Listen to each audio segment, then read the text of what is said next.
Hello friends, welcome to my channel. आज का recipe है इडली नहीं, इडली बैटर। इडली बैटर कैसे बनाते हैं वही आपको दिखाने के लिए मैं पहले इडली को दिखा देती हूँ। इतना सॉफ्ट इडली बन के रेडी हुआ था और अंदर पूरा स्टफिंग भरा हुआ था। तो मैं कैसे ये स्टफिंग बनाई हूँ, कैसे इडली का चटनी बनाई हूँ और इतना सॉफ्ट परफेक्ट इडली बनाई हूँ जो प्लेट में भी थोड़ा सा नहीं लग रहा है। इतना अच्छे से स्मूथली बन उठ के रेडी हुआ है। तो इसे देखने के लिए बिना स्किप किए पूरा वीडियो को देखिए। बैटर का रेसिपी आपको तो पता चल ही जाएगा। साथ साथ मैं मेरा यही चैनल पे इसके पहले ही छोड़ के रखी हूँ ये idli batter stuffing idli recipe और चटनी एक ही साथ। आप लोग चाहे तो मैं डिस्क्रिप्शन बॉक्स में लिंक शेयर कर दूंगी, आप लोग चाहे तो एक बार जाके देख लीजिएगा। तो चलिए बैटर के लिए क्या क्या चाहिए देख लेते हैं। इसके लिए आधा कप उड़द दाल और 1.5 चावल ले ली हूँ। मैं चावल राशन का चावल ली थी, मतलब सोसाइटी में जो चावल मिलता है आतुप चाल जिसे बोलते हैं। आप लोग चाहे तो इडली चावल भी इस्तेमाल कर सकते हैं। चावल को अच्छे से क्लीन पानी जब तक ना निकल जाए धोइए, और लेकिन दाल को उतना मत धोइए, बस एक बार धो के रख दीजिए क्योंकि दाल में जो स्लिपीनेस रहता है वो रहना चाहिए।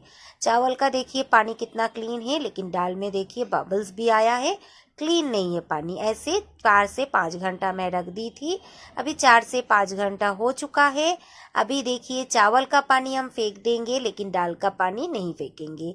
यही दाल के पानी से जो बैटर हम बनाएंगे, अगर इस्तेमाल करना होगा तो दाल का पानी ही इस्तेमाल कीजिए, चावल का पानी नहीं। देखिए कितना स्मूथ दाल पेस्ट करके रेडी हुआ है। तो पहले इतना फाइन स्मूथ पहले दाल को पेस्ट कर लीजिए, और जिस जगह पे आप रखेंगे ओवरनाइट के लिए, चाहे हांडी हो चाहे जो भी हो आपके पास, थोड़ा सा बड़ा लीजिए क्योंकि ये फूल जाता है। मैं तो ज़्यादा ही बड़ा ले ली थी।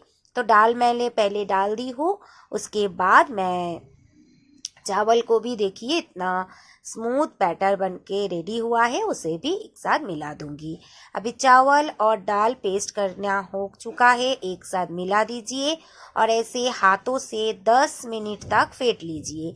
ये फेंटते फेंटते आपको मालूम पड़ जाएगा कि इतना हल्का हो जाता है, तो आपको मालूम पड़ जाता है हाँ फेंटना हो गया है। तो 10 मिनट आप टाइम दे के फेंटिए और देखिए इतना हल्का हो चुका है और इतना बबल्स उठ के आ जाएगा ऊपर। तो ऐसा जब आ जाएगा तब ढक के ओवरनाइट के लिए रख दीजिए। ओवरनाइट रखने से ये फूल जाता है और इडली में जो फ्लफीनेस आता है वो इसमें बन के रेडी हो जाता है। तो एक्स्ट्रा करके इनो या सोडा कुछ नहीं चाहिए, ऐसे ओवरनाइट रख देंगे। तो देखिए ओवरनाइट रखने के बाद इतना फूल के एकदम थिक बैटर बन के रेडी हुआ है। तो इसमें इतना थिक तो इस्तेमाल नहीं होगा, थोड़ा सा पानी और नमक मैं इस्तेमाल की थी, जो मैं उस वीडियो में दिखा चुकी हूँ कितना पानी और नमक इस्तेमाल की थी। तो एक बार जाके स्टफिंग वाला वीडियो, मतलब स्टफिंग इडली का वीडियो और चटनी का रेसिपी ज़रूर देखिए। और आशा करती हूँ ये वीडियो और वो वीडियो दोनों ही आप लोगों को पसंद आएगा।